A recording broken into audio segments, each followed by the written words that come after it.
Cuttlebug embossing folders. I got 3 of them off of Amazon. And you do need to have, that's the embossing folder, it's the Swiss dot, but you do need to have the large platform and the large acrylic blocks. And I love it. Now it actually embosses at about 5.5 inches. I had cut that paper at 6 inches, so I'm going to trim that down. Both the brown and the navy blue are Recollection cardstock. And I'm just going to lay that down right there. Now I'm just giving you an advanced notification. Oh, that's so official. I actually added more to this layout once I was done with the video. I really wanted to keep it simple, but I have such a hard time doing that. I got to keep putting stuff on it.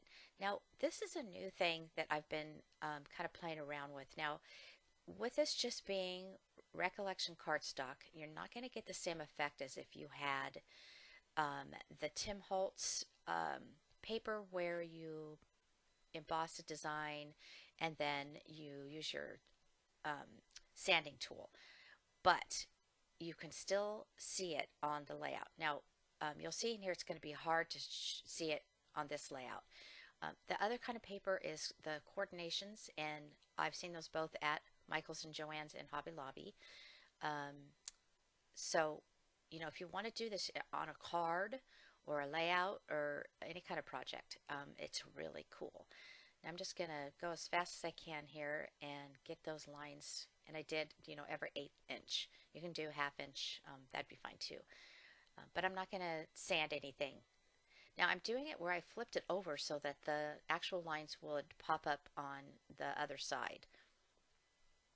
You could do it the other way if you wanted to, if you wanted the lines to go in.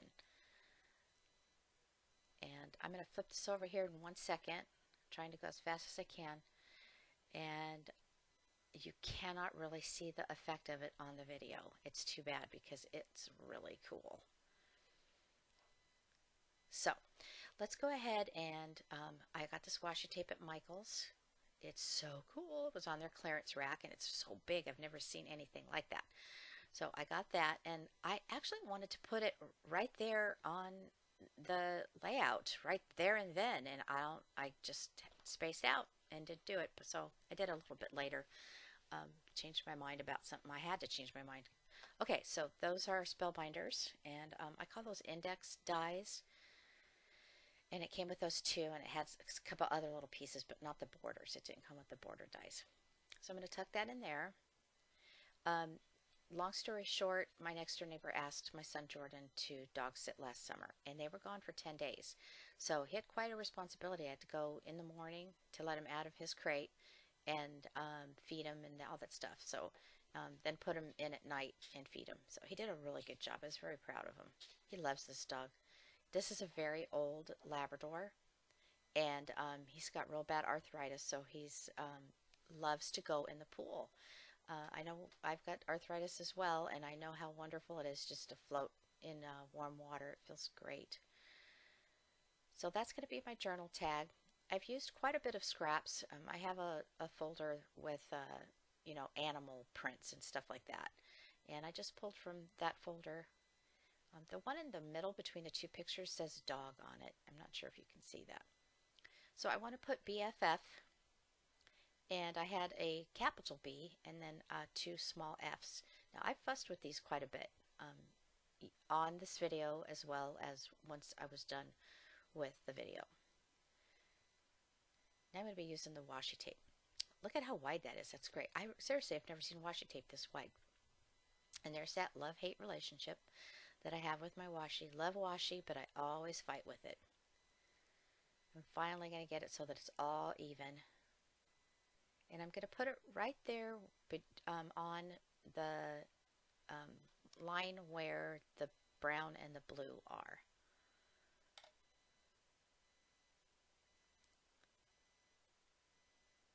And it wrapped all up there, which is not a problem. That's one thing that's good about washi tape is it doesn't stick to itself. It does, but not to the point where you can't open it up. I got a little wrinkly, but I was okay with that. And just going to go ahead and trim that off.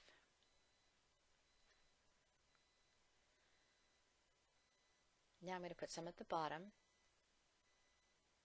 and just tuck it right underneath there. Try to line it up, which it was a little bit off, but I really just didn't want to fuss with it.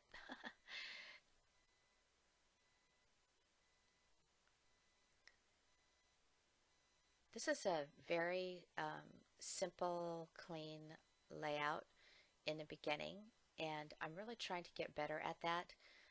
As I mentioned, I feel like I just need to keep adding things. So we'll see how this looks right at the very end. I'm just trimming off the excess of that embossing um, piece of paper. This is crinkly seam binding that I bought off of my craft spot. I don't believe that she is in business right now, but you can try it out. It's mycraftshop.com if you're wanting to see what she's got. I haven't been on there for about a month, so I'm not really sure if she's still selling anything. Her stamps are really cute too. Now I'm trying to put the blue ribbon on top of the brown one, just to give it a special effect for the bow. And it worked out okay. Now, I think now that I'm looking at this, I would have used a blue seam binding with a thin brown ribbon because the brown ribbon's blending in with that embossing sheet right there, the embossed paper right there.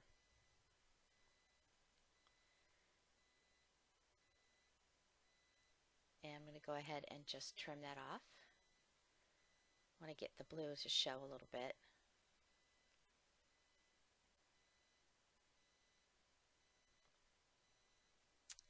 And that's it for now, but stay tuned because I'm going to show you a picture of the finished product.